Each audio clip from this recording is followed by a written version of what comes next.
تھی جائے میلاد کی، مقام میلاد کی. اب آ جاتے ہیں براہ راست جشن میلاد پر، براہ راست میلاد سیلیبریشنز پر. لوگ سوال کرتے ہیں کہ کیا میلاد منانا حضور کی سنت سے ثابت ہے؟ صحابہ نے کیا، بات ختم ہو گئی. جب آقا علیہ السلام کی اپنی سنت سے ایک عمل ثابت ہو گیا تو اس کے بعد سارے سوالات ساقط ہو جاتے ہیں. آقا علیہ السلام نے خود اپنے میلاد کی خوشی منائی. یہ بہقی ہے سنن کبریٰ، اس کی جلد 9 ہے اور اس کا باب 43 ہے 43. حضور صلی اللہ علیہ وآلہ وسلم کے بارے میں عن قتادہ عن انس رضی اللہ تعالی عنہ ان النبی صلی اللہ علیہ وآلہ وسلم عقا عن نفسہ بعد النبوہ.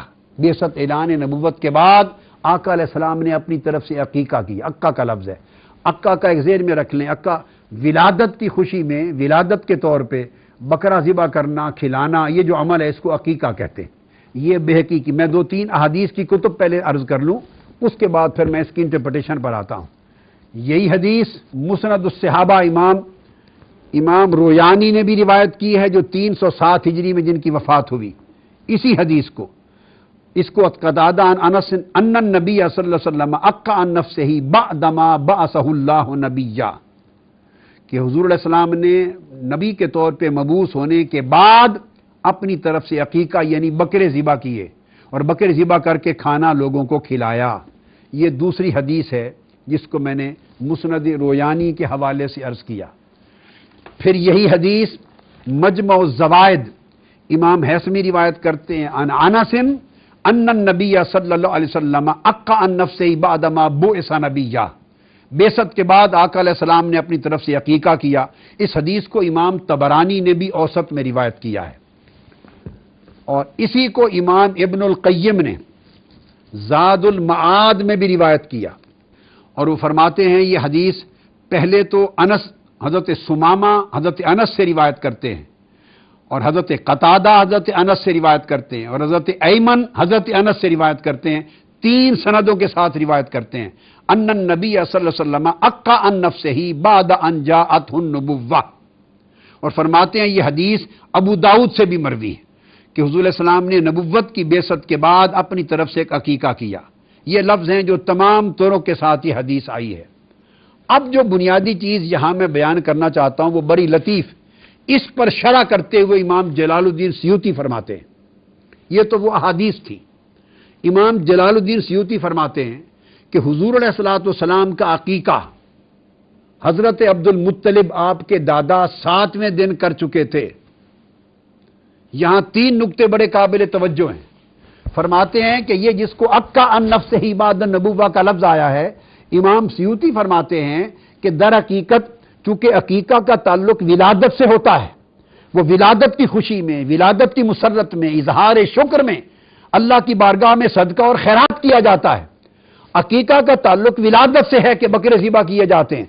تو وہ فرماتے ہیں کہ چوں آقا علیہ السلام نے یہ خیرات کیا، یہ کھانا کھلایا، لوگوں کو دعوت دی اپنی ولادت کی نسبت سے، اس لیے عربی میں لفظ عقا استعمال ہو گیا، ورنہ شرعاً یہ عقیقہ نہ تھا.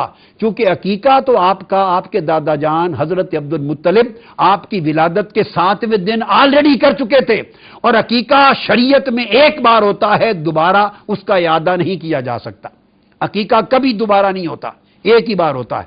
جس کا عقیقہ نہ ہوا ہو اس کے بارے میں تو ہے کہ خود شریعت کی روح سے اس نے اپنا عقیقہ بعد میں کیا، اور جب آپ کا عقیقہ ہونا 7ویں دن سنت کے مطابق آپ کے دادا جان کے ہاتھوں ثابت ہے تو اس کے بعد دوبارہ عقیقہ کرنا اس کا جواز نہیں ہے.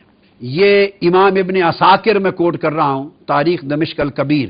امام ابن عساکر روایت کرتے ہیں حضرت عبداللہ ابن عباس رضی اللہ تعالیٰ عنہ سے، فرماتے ہیں فلما ولد النبی صلی اللہ علیہ وآلہ وسلم عقا عنہ عبد المطلب بقبش وسماہ محمدا.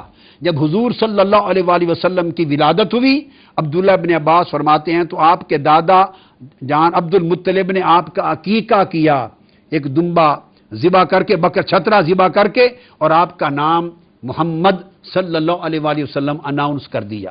یہ ایک ریفرنس ہے.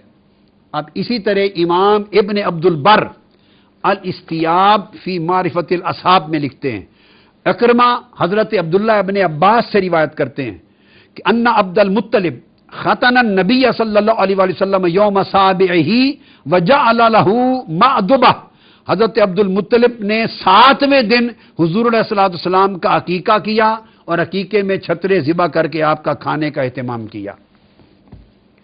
اسی طرح زاد المعاد میں امام ابن القیم نے روایت کیا ہے، فرماتے ہیں ان جدہ عبد المطلب، فرماتے ہیں سانا لہ مأدبۃ وسماہ محمدا۔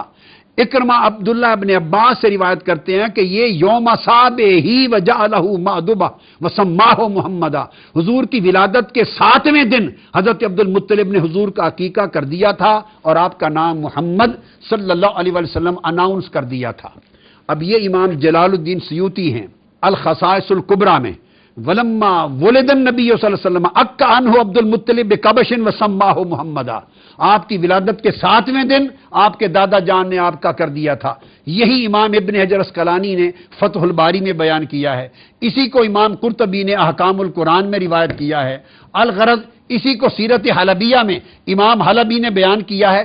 تمام کتب اس بات پہ شاہد عادل ہیں کہ اور اس بات پر کوئی اختلاف نہیں ہے کہ آقا علیہ السلام کا عقیقہ ہو چکا تھا اور آپ کے دادا جان نے کیا تھا اور شریعت کے مطابق 7ویں دن کیا تھا۔ اور یہ بھی واضح ہو جائے کہ عقیقہ ہوتا ہی 7ویں دن ہے، اور اگر 7ویں دن نہ ہو تو پھر حکم ہے کہ 14ویں دن کیا جائے، اور 14ویں دن نہ ہو تو حکم ہے کہ 21ویں دن کیا جائے۔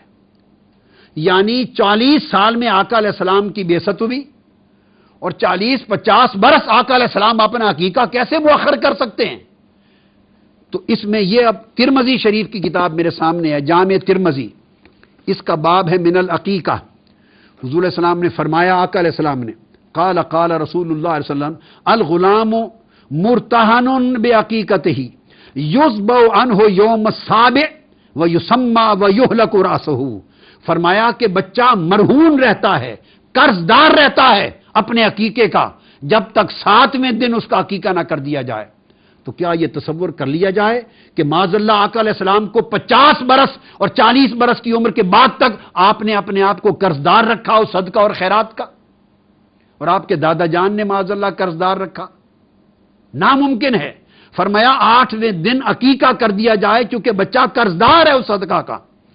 پھر فرمایا امام ترمذی نے، اہل علم کہتے ہیں یستحبون ان یذبح عن الغلام العقیقۃ یوم السابع، اہل علم کہتے ہیں مستحب ہے کہ 7ویں دن عقیقہ کر دیا جائے تاکہ بچے کا قرض اتر جائے۔ فَإِن لَّمْ يَتَهَيَّأْ یوم السابع یوم الرابع عشر، اگر 7ویں دن ممکن نہ ہو تو 14ویں دن کر دیا جائے، اگر 14ویں دن ممکن نہ ہو یوم حادم و 21ویں دن کر دیا جائے۔ امام جلال الدین سیوطی رحمۃ اللہ علیہ نے اب اس پوری بحث کو سمیٹا ہے اور بڑے خوبصورت انداز کے ساتھ۔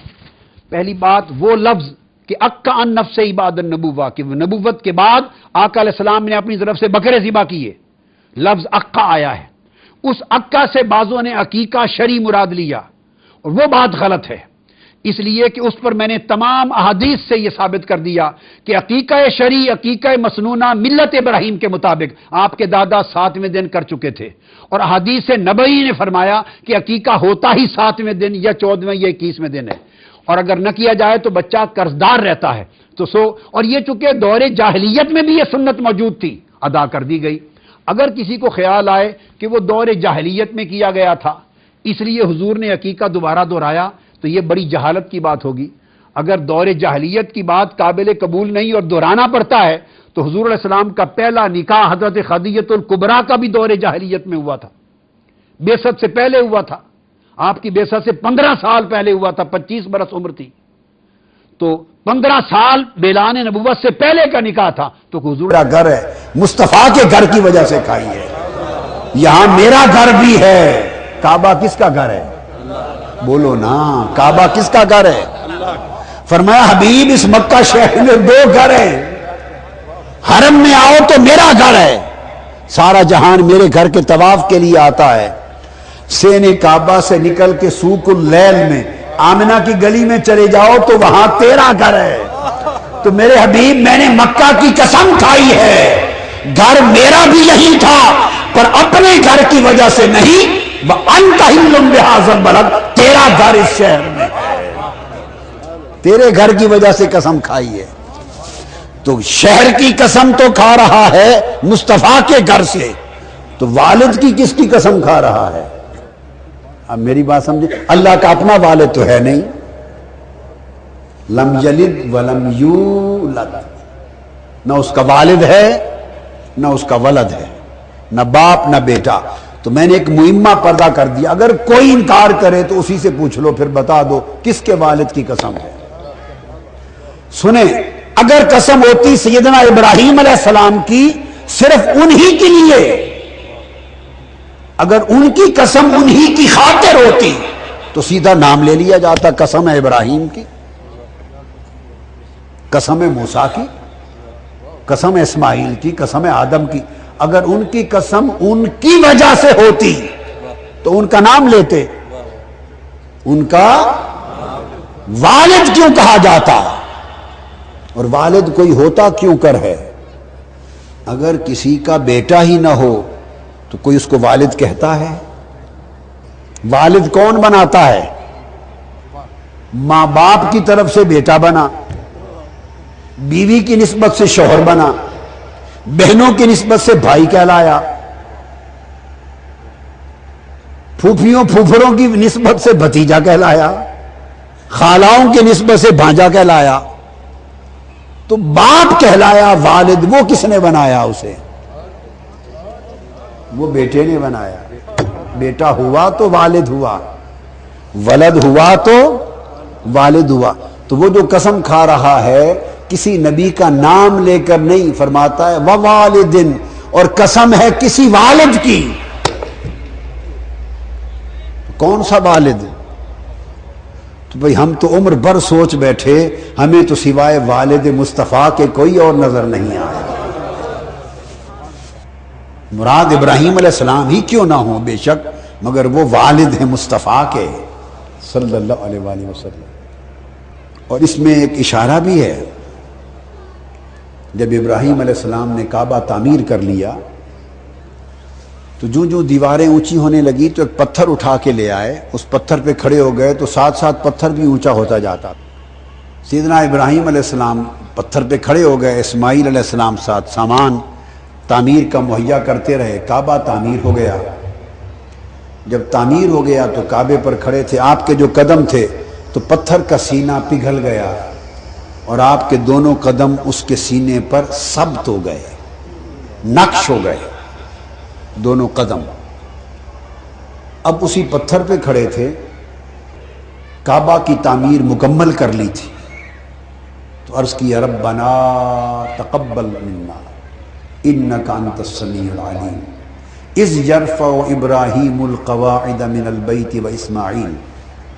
جب آپ دونوں نے مل کر دیواریں کھڑی کر لی کعبے کی اور تعمیر مکمل ہو گئی تو عرض کرنے لگے باری تعالی ہماری محنت مزدوری قبول فرما، اور کچھ نہیں مانگتے، بس ایک ہی اجرت مانگتے ہیں اس مزدوری میں، وہ عطا کر دے. اللہ پاک نے پتھر پہ کھڑے دعا کر رہے ہیں. فرمایا ابراہیم کیا مانگتے ہو؟ عرض کیا ربنا وابعث فیہم ربنا وجعلنا مسلمین لک ومن ذریتنا امتا مسلمتا لک. باری تعالیٰ یہ مانگتے ہیں کہ وہ جو امت مسلمہ آنی ہے وہ ہماری نسل سے پیدا کر. باری تعالیٰ نے فرمایا ابراہیم ٹھیک ہے، اصل چاہتے کیا ہو، اصل بات کرو. عرض کیا بات یہ ہے مولا وابعث فیہم ربنا وابعث فیہم رسولا منہم یتلو علیہم آیاتک ویعلمہم الکتاب والحکمہ ویزکیہم انک انت العزیز الحکیم. باری تعالیٰ اس کعبے کی تعمیر پر اگر کوئی اجرت اور مزدوری ہماری بنتی ہے تو یہ مزدوری دے دے کہ مجھے اس محمد کا باپ بنا دے، کہ میری نسل سے اس نبی آخر الزمان کو پیدا کر دے، میری نسل سے، میری ذریت سے نبی آخر الزمان کو پیدا کر دے. تو آپ نے کعبہ تعمیر کر کے حضور کا والد ہونا یہ اجرت میں مانگا، اجرت میں مانگا کہ مجھے محمد کا والد کر دے صلی اللہ علیہ وآلہ وسلم. تو دوستو مجھے تو یہ لگتا ہے کسی کی سمجھ میں بات آئی ہو یا نہ آئی ہو، کسی نے اس نقطے کو دو نقطوں کو جوڑ کر لکھا ہو یا نہ لکھا ہو، مگر میرے فہم و ادراک میں اور میری معرفت میں نقش ہے کہ یہ جو عرض کیا تھا باری تعالیٰ تیرے کعبے کی مزدوری کی اگر کوئی اجرت بنتی ہے تو یہ دے کہ مجھے محمد کا والد کر دے، میری نسل میں محمد پیدا کر دے صلی اللہ علیہ وسلم۔ اللہ نے قبول کر لی، حضور کی نسل میں حضور آ گئے، ابراہیم علیہ السلام کی نسل میں حضور آ گئے، جب پیدا ہو گئے اس دعا کا جواب ہے وَوَالِدٍ وَمَا وَلَدٍ، قسم ہے اس والد کی جو دعا مانگ کر مصطفیٰ کا والد بنا تھا، جو میرا کعبہ تعمیر کر کے اس تعمیر کعبہ پہ اجرت مانگ کر جو مصطفیٰ کا والد بنا تھا ابراہیم، قسم ہے اس والد کی وما ولد، دوسری قسم۔ تو پھر فرمایا کہ والد کی قسم تو ولد کی وجہ سے ہی ہے نا، ولد کہتے ہیں جس کا میلاد ہوا، تو ما ولد جس کا میلاد ہوا، تو فرمایا اس والد کی قسم جس نے مزدوری میں والد ہونا مانگا، اور اس محمد کی قسم جس کا میلاد ہوا اور اس نے ابراہیم کو والد بنا دیا۔ تو حضور کے میلاد کی قسم کھائی، شہر میلاد کی قسم کھائی، حضور کی نسبت سے والد کی قسم کھائی۔ تو آپ نے دیکھا آقا علیہ السلام کے میلاد کا تذکرہ اللہ رب العزت نے کتنے حسین پیرائے میں کیا ہے۔